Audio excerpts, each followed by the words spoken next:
Sa mundong puno ng ingay, validation at mababaw na atraksyon, ang tunay na lalaki ay hindi naghahabol. Siya ay nagiging isang destinasyon. Kung ang hangarin mo sa 2026 ay ang makasama ang isang mas batang babae, kailangan mong alisin ang emosyonal na pagmamadali at ang uhaw na magpa-impress. Ang stoic na pananaw ay hindi umaasa sa kilig o diskarte sa panliligaw. Nakatuon ito sa paghubog ng sarili, isang pagkataong may bigat, direksyon at paninindigan. Kapag ang isang lalaki ay kalmado, buo at hindi naghahanap ng pahintulot ng mundo, nagiging imposible siyang baliwalain. Dito nagsisimula ang tunay na atraksyon. Una, master your internal state. Amor fati. Sa panliligaw sa mas batang babae, ang pinakamahalagang hakbang ay ang pagkontrol sa sarili, ang mastery sa iyong internal state. Maraming lalaki ang nagkakamali sa pag-aakala na kailangan nilang magbihis o magsalita parang mas bata para mapansin. Ang ganitong pagpipilit ay malinaw na senyales ng kahinaan, hindi kalakasan. Ang stoic na lalaki ay hindi tumatakas sa kanyang edad o karanasan. Sa halip, tinatanggap niya ito ng may dignidad at tiwala. Ang edad mo ay hindi dapat ikahiya. Ito ang pundasyon ng iyong identidad. Kapag may tiwala ka sa iyong sarili, nakikita ito ng iba, lalo na ng isang batang babae na hinahanap ang lalaking matatag at kalmado. Ang isang batang babae ay hindi naghahanap ng isa pang boy na kasing edad niya, na madaling madala sa uso o emosyon. Hinahanap niya ang katahimikan sa gitna ng gulo. Isang lalaki na hindi naguguluhan ng damdamin, hindi bumabagsak sa bawat trend at hindi natitinag ng opinyon ng iba. Ang mastery sa sarili ay nangangahulugang hindi ka kontrolado ng galit, takot o kaba. Sa halip, ikaw ang may kontrol sa iyong emosyon. Kapag mayroong tensyon o hindi pagkakaunawaan, hindi ka mabilis sumuko o mag-react. Nananatili kang kalmado, malinaw mag-isip at may paninindigan. Ito rin ay tungkol sa pagtanggap ng lahat ng nangyayari sa buhay mo, amat-amat man o biglaan, ng may bukas na isip. Ang konsepto ng amor fati ay hindi lamang pagtanggap, kundi pagmamahal sa kapalaran mo sa lahat ng aspeto ng iyong pagkatao. Kapag tanggap mo ang sarili mo at ang sitwasyon mo ng buo, nagiging natural ang kumpiyansa at iyon ang pinakamalakas na magnet sa mas batang babae. Hindi mo kailangang magsalita o magpakitang gilas. Ang katahimikan at matibay na presensya mo na ang nagpapahayag ng tunay na lakas. Sa madaling salita, mastery ng internal state ay hindi gimmick o diskarte. Ito ay lifestyle, paraan ng pamumuhay at pag-iisip na nagpapakita na ikaw ay isang lalaking hindi madaling maapektuhan, isang lalaking may bigat, direksyon at halaga. Sa ganitong paraan, nagiging imposible kang baliwalain at iyon ang pinakaunang hakbang para maging tunay na kaakit-akit sa isang mas batang babae. Pangalawa, radical self-reliance at stability. Sa 2026, ang mundo ay mabilis, pabago-bago at puno ng kawalan ng kasiguruhan. Maraming lalaki ang nagkakamali sa paniniwala na sapat ang charm, pera o simpleng pakikipag-usap para makuha ang interes ng mas batang babae. Ang tunay na kaakit-akit ay nagmumula sa radical self-reliance, isang kakayahan na tumayo sa sariling lakas at hindi umaasa sa iba para sa seguridad, validation o kasiyahan. Ito ay hindi pagiging matigas o malamig. Ito ay tunay na kontrol sa sarili at sa sitwasyon. Ang financial stability ay higit pa sa simpleng kita. Ito ay kalayaan sa paggawa ng tamang desisyon, kapangyarihan sa sariling buhay, at kakayahang ipakita na hindi ka basta-basta naaapektuhan ng mga pagbabago sa paligid. Ang emotional stability ay nagpapakita ng kalmado, kumpiyansa at tiwala sa sariling halaga. Kapag may matatag kang pundasyon sa emosyon, hindi ka basta natitinag ng galit, rejection o drama. Ang physical stability, kalusugan at katawan ay senyales ng disiplina at pagpapahalaga sa sarili na likas na nakakaakit sa sinuman. Kapag ang isang lalaki ay nakatuon sa pagbuo ng kanyang empire, karera, kalusugan, prinsipyo at layunin, nagiging natural na magnet siya. Hindi dahil humihingi siya ng atensyon, kundi dahil ramdam ng iba ang direksyon at determinasyon niya. Ang batang babae na may alam ay nararamdaman ang enerhiyang ito at kusang lumalapit. Ang lalaki na abala sa pag-abot ng sariling potensyol ay hindi desperado, hindi umaasa sa validation ng iba at hindi nagpapakita ng pangangailangan. Ang kanyang stability sa lahat ng aspeto ng buhay ay simbolo ng tunay na lakas. At ito ang gumagawa sa kanya na kaakit-akit sa mga taong naghahanap ng lalaki na may bigat at direksyon. Sa ganitong paraan, nagiging imposible siyang balewalain at nagiging tunay na presensya sa mundo ng sinumang babae. Pangatlo, intentional presence, not desperation. Sa age gap relationships, ang pinakamalakas na magnet ay hindi ang pagiging laging available o desperate. Maraming lalaki ang nagkakamali sa akala na kailangan nilang patunayan ang halaga nila sa bawat sandali o sagutin ang lahat ng mensahe kaagad. Ang stoic na lalaki ay marunong maghintay. Ang kanyang presensya ay intentional. Pinipili kung kailan siya lalapit at kailan aalis, at ito ay isang malinaw na senyales ng self-respect. Kapag ipinapakita mong mahalaga ang iyong oras, ipinapakita mo rin na mahalaga ang iyong sarili. Ang intentional presence ay higit pa sa pisikal na presensya. Ito ay kakayahang makinig ng may lalim at magsalita lamang kung may saysay. Hindi mo kailangang punuin ang bawat silid o chat ng iyong presensya. Ang misteryo mo at kontrol sa sarili ang siyang nagiging pinakamalakas na atraksyon. Ang babae ay natural na naaakit sa lalaking hindi desperado, na may sariling direksyon at layunin, at hindi basta-basta nahuhulog sa emosyon o presyon ng iba. Kung hindi siya tumutugon ng may respeto, lumayo ka ng walang galit o drama. Ang pag-alis ng may dignidad at walang paliwanag ay isang malakas na pahayag. Ikaw ay may sariling halaga at hindi nagpapadala sa whims ng iba. Sa ganitong paraan, hindi ka nagiging isa sa maraming humahabol. Nagiging lalaki ka na may bigat at presensya, isang puwersa na hindi basta-basta napapalitan.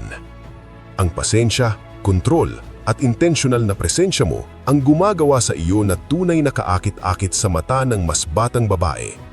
Kapag pinili mong maging presensya sa paraang ito, nagiging imposible kang balewalain, at iyon ang pinaka-epektibong paraan para bumuo ng tunay na koneksyon. Pang-apat, direktang hangganan. Sa 2026, napakarami ng laro ng utak at pabago-bagong taktika sa panliligaw. Maraming lalaki ang naniniwala na kailangan nilang magpanggap, magmanipula, o magpakita ng sobra para mapansin ang isang mas batang babae. Ang stoic na lalaki sa kabilang banda ay may tapang na maging direkta, walang paligoy-ligoy, walang pangangailangan ng validation. Ang pagiging tapat sa intention mo ay hindi kahinaan. Ito ay senyales ng tunay na lakas at kumpiyansa. Ang direct honesty ay nagsisimula sa malinaw na pagkakaalam sa sarili. Alam mo kung ano ang gusto mo at handa kang ipahayag ito ng may respeto. Hindi ka humihingi ng pahintulot para sa nararamdaman mo at hindi ka umaasa sa positibong tugon para sa iyong ego. Kapag gusto mo ang isang babae, ipinapakita mo ito sa pamamagitan ng malinaw na salita at consistent na aksyon. Kapag hindi siya interesado, tinatanggap mo ito ng kalmado, hindi dahil sa kawalan ng emosyon, kundi dahil alam mo na ang rejection ay hindi pagbabawas sa halaga mo bilang lalaki. Ang kakayahang tanggapin ang hindi nang hindi nasasaktan ang ego ay isa sa pinakamalakas na senyales ng maturity at personal power. Ang honesty na ito ay hindi lamang sa salita, kundi sa buong presensya at kilos mo. Ang babae ay nakakaramdam ng integridad mo at iyon ang lumilikha ng respeto at pagkakaakit. Hindi mo kailangan gumamit ng mind games, paibig o manipulative tactics. Ang simpleng katotohanan na alam mo ang gusto mo at hindi natatakot ipakita ito ay mas nakakabighani kaysa sa anumang gimmick. Sa huli, ang direct honesty ay nagpapakita na ikaw ay isang lalaking may prinsipyo, may direksyon at may panindigan. Sa mundong puno ng peking pagkukunwari, ang kakayahang maging bukas at matapat ang nagtatayo ng pinakamalakas na koneksyon. Kapag pinagsama ng katahimikan, presensya at kontrol, ang lalaking tapat ay nagiging imposible baliwalain. At iyon ang pundasyon ng tunay na stoic attraction sa isang mas batang babae. Panglima, controlled mystery and emotional reserve.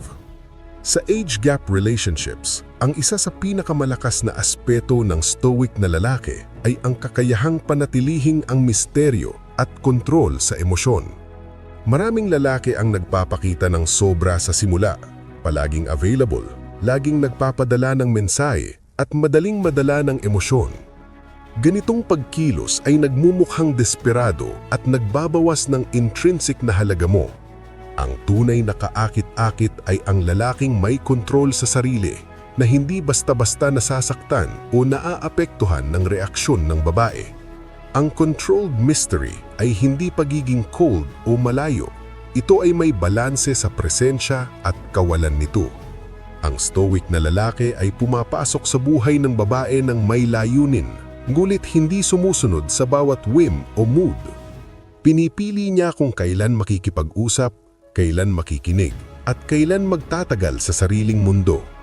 Ganitong limitasyon ay nagiging magnet dahil ipinapakita nito na ikaw ay may sarili mong direksyon at priorities. Kasabay nito, ang emotional reserve ay nagpapakita ng maturity. Hindi ka agad nagre-react sa bawat sitwasyon, galit o tuwa man. Ang babae ay nakakaramdam ng stability at kalmo sa paligid mo na nagbibigay ng sense of security at respeto. Kapag may tensyon o hindi pagkakaunawaan, nananatili kang composed, malinaw mag-isip at hindi padalos-dalos. Sa ganitong paraan, ang controlled mystery at emotional reserve ay lumilikha ng aura ng lalaking may bigat. Isang lalaking hindi madaling mabigo, hindi madaling mahulog sa presyon at hindi basta-basta mapapalitan. Ang kombinasyon ng katahimikan, presensya at kontrol ay natural na nagiging attractive sa mas batang babae. Hindi mo kailangang ipilit o habulin siya. Siya ang kusang naaakit sa presensya mo dahil ramdam niya ang integridad, self-respect at katahimikan. Mga katangiang hindi basta-basta makikita sa karamihan ng lalaki sa paligid. Pang-anim, selective engagement and standards. Ang isa sa pinakamahalagang katangian ng stoic na lalaki sa age gap relationships ay ang kakayaang pumili kung sino ang kanyang pinapansin at kung sino ang pinapapasok sa kanyang mundo. Maraming lalaki ang nagkakamali sa paniniwala na kailangan nilang maging available sa lahat o tanggapin ang kahit sino na nagpapakita ng interes. Ang ganitong pag-uugali ay nagpapakita ng kawalan ng self-respect at desperasyon. Ang stoic na lalaki sa kabilang banda ay may malinaw na pamantayan at prinsipyo at hindi basta-basta bumababa sa bawat pangangailangan ng iba. Selective engagement ay nangangahulugang alam mo kung sino ang karapat-dapat sa oras, enerhiya at emosyon mo. Hindi mo kailangang sagutin ang bawat mensahe, tanggapin ang bawat imbitasyon o pumayag sa bawat kagustuhan. Ang isang batang babae ay natural na naaakit sa lalaki na may prinsipyo at standards dahil ito ay nagpapakita na may dignidad at self-worth ka. Hindi ka naglalaro ng laro at hindi ka nagko-compromise sa sariling halaga para lang makakuha ng pansin. Kasabay nito, ang selective engagement ay nagtataguyod ng respeto sa relasyon. Kapag malinaw na may boundaries at may standards ka, ang babae ay natututo ring respetuhin ang presensya at espasyo mo. Ang bawat interaction ay nagiging purposeful at hindi lamang para punuin ang oras o emosyon. Sa ganitong paraan, ikaw ay nagiging lalaki na may direksyon, may kontrol at hindi madaling manipulahin. Ang selective engagement ay hindi pagiging malayo o disinterested, ito ay isang senyales ng maturity at self-mastery. Sa pamamagitan ng tamang pagpili kung sino ang pinapahalagahan at sino ang pinapapasok sa mundo mo, ang stoic na lalaki ay nagiging magnetic sa tamang tao, isang presensya na hindi basta-basta malilimutan at isang lalaki na natural na hinahangaan dahil sa kanyang integrity, standards at kontrol sa sarili. Pangwalo, patience as a strategic advantage. Sa mundo ng mabilisang komunikasyon at instant gratification sa 2026, ang pasensya ay naging bihirang kalidad at iyon ang nagiging pinakamalakas na kalamangan ng stoic na lalaki. Maraming lalaki ang nagmamadali, nagmamakaawa ng pansin o nagpapakita ng sobra sa simula. Ngunit ang tunay na atraksyon ay hindi lumilitaw sa pagmamadali. Ang stoic na lalaki ay marunong maghintay at gamitin ang pasensya bilang estratehiya, hindi bilang kahinaan. Strategic patience ay nangangahulugang hindi agad nagpapakita ng emosyon o interes sa bawat sandali. Pinipili mo kung kailan lalapit, kailan makikipag-usap, at kailan magbibigay ng atensyon. Sa halip na habulin ng babae, hinahayaan mo siyang makaramdam ng intrinsic na halaga mo. Ang katahimikan at presensya mo ay nagiging magnet, ang bawat aksyon mo ay may layunin, hindi dahil sa desperasyon o takot na mawalan ng pagkakataon. Kasabay nito, ang pasensya ay nagpapakita ng maturity at emotional control. Kapag hindi agad nakatanggap ng tugon, hindi ka nagagalit o nai-stress. Hindi ka rin madaling nadadala ng mood swings, drama o mga manipulative tactics. Ang babae ay nararamdaman ng seguridad at consistency mo at dito nabubuo ang respeto at tiwala. Ang presensya mo, kahit tahimik at composed, ay nagiging mas kapani-paniwala at kaakit-akit dahil sa kakayahan mong maghintay at manatiling steady. Ang strategic patience ay hindi lamang tungkol sa paghihintay. Ito ay tungkol sa pag-aalay ng sarili mo sa tamang timing, tamang energy at tamang koneksyon. Ang lalaki na may ganitong kalidad ay hindi lamang kaakit-akit, siya ay isang presensya na hindi basta-basta mapapalitan at isang lalaki na natural na hinahangaan dahil sa kanyang integrity, standards at kontrol sa sarili.